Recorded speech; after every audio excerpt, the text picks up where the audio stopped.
राज नुकताच रत्नागिरीत शिफ्ट झाला होता.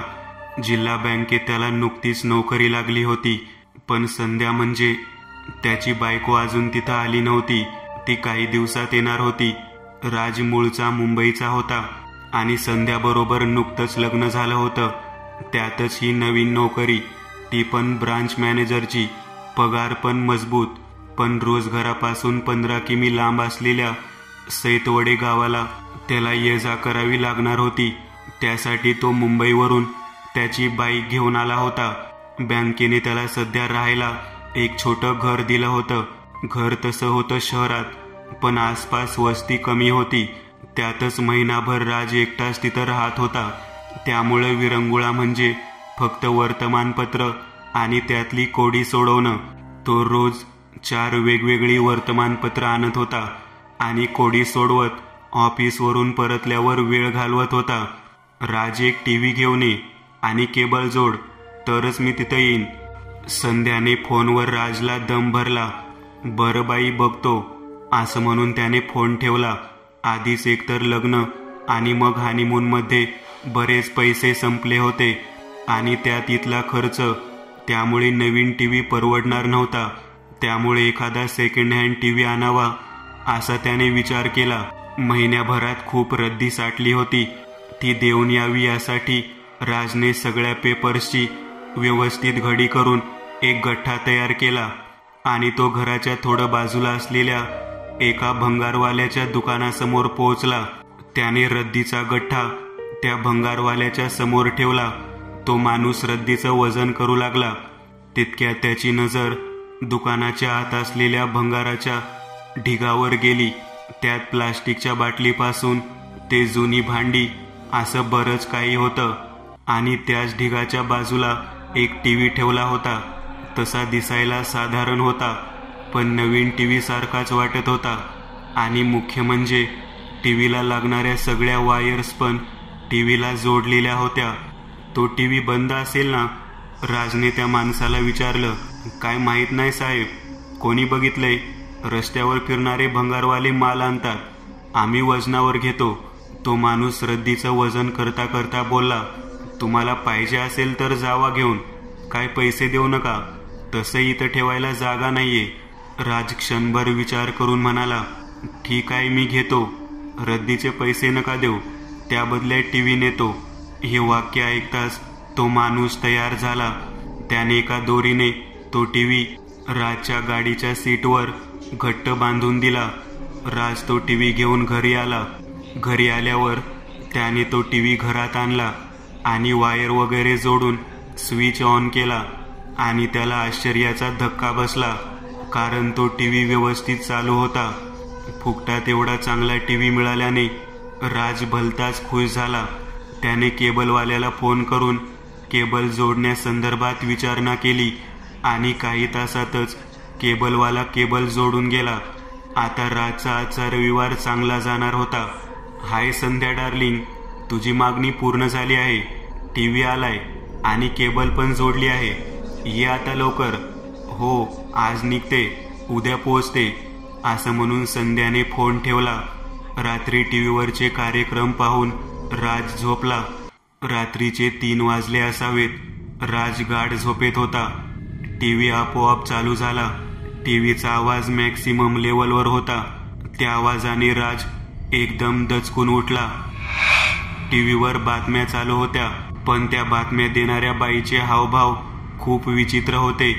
ती देत असलेल्या बातम्या नॉर्मल होत्या, पण तिचा चेहरा खूपच रागीट दिसत होता. राजने टीव्ही बंद केला आणि टीव्हीचा मेन स्विच ऑफ केला. थोडा वेळ गेला असेल. राजच्या डोक्याजवळ कोणीतरी बसले असल्याचा भास राजला झाला आणि त्याने डोळे उघडले आणि भीतीने त्याचा घसाच सुकला. ती टीव्हीवर बातम्या देणारी बाई होती. ती त्याच रागीट नजरेने राजकडे बघत होती आणि राज दचकून उठला.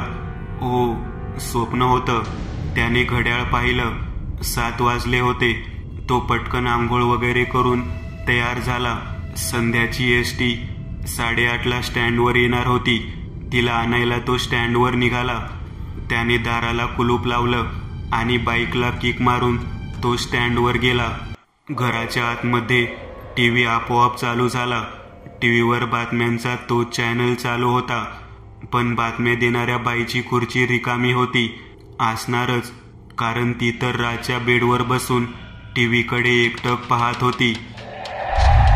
संध्या स्टँडवर उतरली होती. राजला लांबून येताना पाहून तिने स्मित केले. हॅलो मॅडम, मला उशीर तर नाही ना झाला? राजने विचारलं. नाही रे, आत्ताच आले मी. चल ना, कुठेतरी ब्रेकफास्ट करू, खूप भूक लागलीये. बरं चल, असे म्हणून ते दोघे जवळच्या एका हॉटेलमध्ये गेले. नाश्ता करून ते आता घरी पोहोचले. राजने संध्याला घर दाखवले आणि तिचा निरोप घेऊन तो ऑफिसला निघून गेला. संध्या रात्रीच्या प्रवासाने खूप थकली होती. आंघोळ करून ती आता मस्त आराम करणार होती. तिने आंघोळ केली, पण झोप लगेच येत नव्हती. तिने टीव्ही ऑन केला आणि बातम्यांचा तो चॅनल चालू झाला. तीच बाई बातम्या देत होती, पण यावेळी मात्र तिचे हावभाव सामान्य होते. पण तितक्यात एक विचित्र गोष्ट घडली. ती बाई बातम्या देत असताना तिच्या मागून एक अगदी तिच्यात सारखी दिसणारी बाई मागून हळूहळू चालत आली.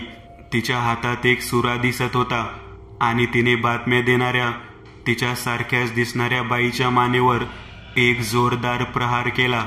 एका क्षणात त्या बातम्या देणाऱ्या बाईचं शिर तिच्या धडापासून वेगळं झालं. तिचं धड तडफडत होतं खुर्चीवर. मग त्या हल्ला करणाऱ्या बाईने एका क्षणात ते तडफडणारं धड खुर्चीवरून बाजूला ढकललं आणि ती त्या खुर्चीवर बसून पुढच्या बातम्या सांगू लागली. हा सगळा प्रकार केवळ काही सेकंदात घडला होता, पण तो खूप भयंकर होता आणि ते सगळं पाहून संध्याच्या अंगावर काटाच आला. तिनं क्षणभरात टीव्ही बंद केला. ती घाबरून गेली होती. पण असं कसं काय घडू शकतं यावर ती विचार करत बसली. विचार करता करता तिला झोप लागली. काही तास ती तशीच झोपली होती. तेवढ्यात कसल्या तरी आवाजाने तिला जाग आली. तिने डोळे उघडले आणि बेडवर उठून बसली. समोरचं दृश्य अंगावर काटा आणणारं होतं. तिच्या टीव्ही शेजारी एक बाई उभी होती, पण त्या बाईचं नुसतं धड होतं, कारण शिर त्या धडाच्या हातात होतं. ते शिर त्याच बातम्या देणाऱ्या बाईचं होतं. संध्या किंचाळत उठली. ओ, काय भयंकर स्वप्न होतं. तिने घड्याळ पाहिलं. 7 वाजले होते. राज यायची वेळ झाली होती. ती पटकन उठली आणि तिने चहा ठेवला. ती त्या स्वप्नामुळे फारच भेदरून गेली होती. त्या ते दुपार टीव्ही पाहिलेलं दृश्य ते खरंच बातम्याचं चॅनल होतं की आणखी काही, कारण इतकं भयानक कसं असू शकेल. तेवढ्यात राज आला. ती त्याच्यासाठी चहा घेऊन आली आणि तिने घडलेला प्रकार राजला सांगितला. अगं, तू रात्रभर प्रवास केलास, त्यात रात्रभर जागी होतीस, त्यामुळे तू थकली होतीस, त्यामुळे हे सगळे भास होत असावेत. राजने तिची समजूत काढली. बरं. जास्त विचार न करता ती स्वयंपाक करू लागली आणि राजने टीव्ही लावला. त्याने फॉर अ चेंज एक सिरियल लावली. ती सिरियल थोडी भयकथांवर आधारित असावी. त्यात एक बाई होती जी हुबेहूब त्या बातमी देणाऱ्या बाईसारखी दिसत होती. त्यावरून राजला काल रात्री पडलेलं ते भयंकर स्वप्न आठवलं आणि त्याने चॅनल बदलून दुसरा चॅनल लावला. आता इथं एक विनोदी सिरियल होती. सिरियल तशी ठीकठाक होती. 2 मिनिट झाली असावीत. त्या सिरियलमध्ये एका स्त्री पात्राची एंट्री होते आणि राज थोडा चपापला, कारण तीच बाई पुन्हा याही सिरियलमध्ये पण होती. राजने लगेच चॅनल बदलला. आता त्याने कथक नृत्याचा कार्यक्रम लावला. 2 महिला स्टेजवर कथक नृत्य करत होत्या आणि तितक्यात एक तिसरी स्त्री त्यांच्या मागे नृत्य करू लागते. आता मात्र राज आतून थोडा घाबरला, कारण तो तिसरी स्त्री पुन्हा तीच होती. त्याने टीव्ही बंद केला. पटकन जेवण करून त्याने घराबाहेर येऊन एक सिगरेट पेटवली. सिगरेटचे दम मारून तो घरात आला. आता संध्या पण सगळं आवरून आली होती. ती आणि राज झोपून गेले. टीव्ही आपोआप चालू झाला, पण आज टीव्हीचा आवाज बंद होता. बातम्या देणारी ती बाई टीव्ही स्क्रीनवर पाठमोरी उभी होती. निवेदक बसतात त्या खुर्चीकडे बघत तिने मान वळवली आणि हळूहळू ती टीव्हीतून आपला हात बाहेर काढू लागली. मग ती पूर्णच्या पूर्ण टीव्हीतून बाहेर त्यांच्या घरात आली. तिची नजर त्या दोघांकडे होती. त्यांना बघून ती विकृतपणे स्मित हास्य करत कितीतरी वेळ तशीच उभी होती. मग ती हळूहळू चालत किचनमध्ये गेली. संध्याला तहान लागल्यामुळे जाग आली. ती हळूच उठली आणि किचनमध्ये गेली. तिने माठातून पाण्याचा ग्लास भरला आणि ती गटागटा पाणी प्यायली. ग्लास माठ शेजारी ठेवून ती वळली आणि तिचा घसा चुकला. तिच्या बरोबर मागे एक मुंडकं नसलेलं धड उभं होतं. रक्तात माखलेलं ते धड हातात एक मुंडकं घेऊन उभं होतं आणि ते मुंडकं त्याच बाईचं होतं. तीच बातम्या देणारी बाई. संध्या किंचाळायचा प्रयत्न करत होती, पण काहीच उपयोग होत नव्हता, कारण भीतीमुळे जणू तिची वाचाच बसली होती. काही क्षण तसेच गेले आणि संध्या जागीच कोसळली. तिच्या पडण्याचा आवाज आल्याने राजची झोप मोडली आणि तो पटकन आत आला. संध्या बेशुद्ध होती. त्याने तिच्या चेहऱ्यावर पाणी मारून तिला उठवलं आणि ती शुद्धीवर आली आणि रडू लागली. काय झालं संध्या? राज विचारू लागला. संध्या काय सांगणार होती? ती किचनकडे बोट दाखवून फक्त रडत होती. अगं तिथं कोणी नाहीये. पण संध्याचं तेच चाललं होतं. शेवटी राजने तिला शांत करत कसं तरी झोपवलं. दुसऱ्या दिवशी संध्याला ताप भरला होता. डॉक्टर येऊन गेले आणि औषध पण देऊन गेले. तिचा ताप उतरला, पण ती मध्ये मध्ये झोपेतून ओरडत जागी व्हायची.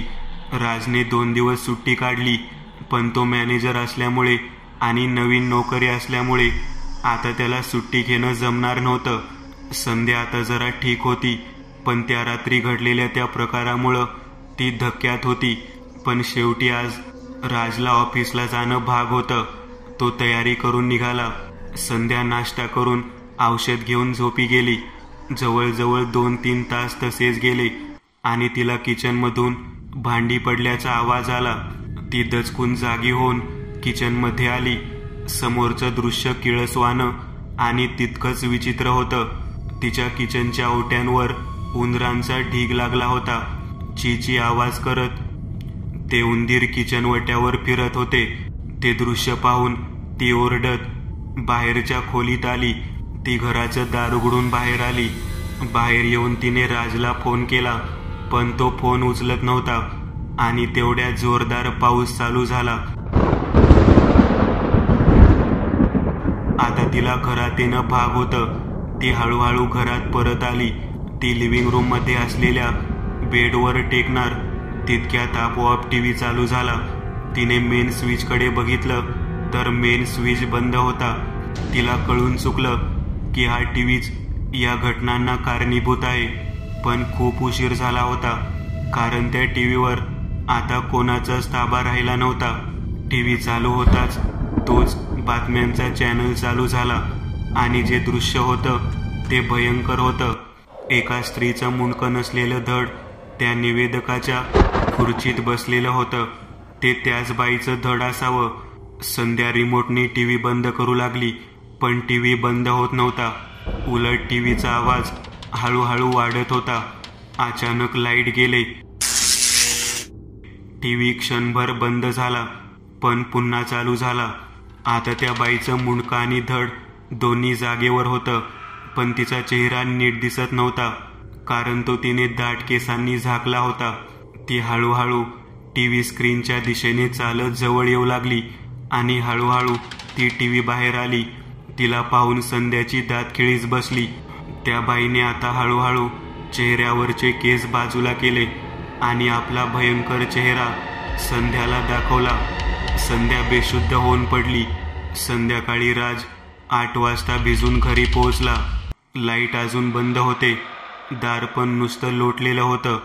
तो घरात शिरला आणि त्याने लाईट लावली, पण संध्या त्याला दिसली नाही. तो हळूहळू किचनमध्ये गेला, पण ती तिथेही नव्हती. तो तिला आवाज देत देत बाथरूम मध्ये आला आणि त्याच्या डोक्याला मुंग्या आल्या. समोर संध्या विचित्र अवस्थेत बाथरूमच्या भिंतीला टेकून पाय पसरून बसली होती. तिचा चेहरा पांढरा पडला होता, डोळे उघडे होते. ती मेली होती. राज आतून खचून गेला. संध्याशिवाय जगायची त्यानं कल्पना पण केली नव्हती आणि संध्या अशा संदिग्ध अवस्थेत मेली होती. पोलीस आले. संध्याचं प्रेत पोस्टमॉर्टमला पाठवलं, पण हृदयविकाराचा तीव्र झटका हे मृत्यूचं मुख्य कारण होतं हे स्पष्ट लिहिलं होतं. राजसाठी जगायला काहीच शिल्लक नव्हतं राहिलं.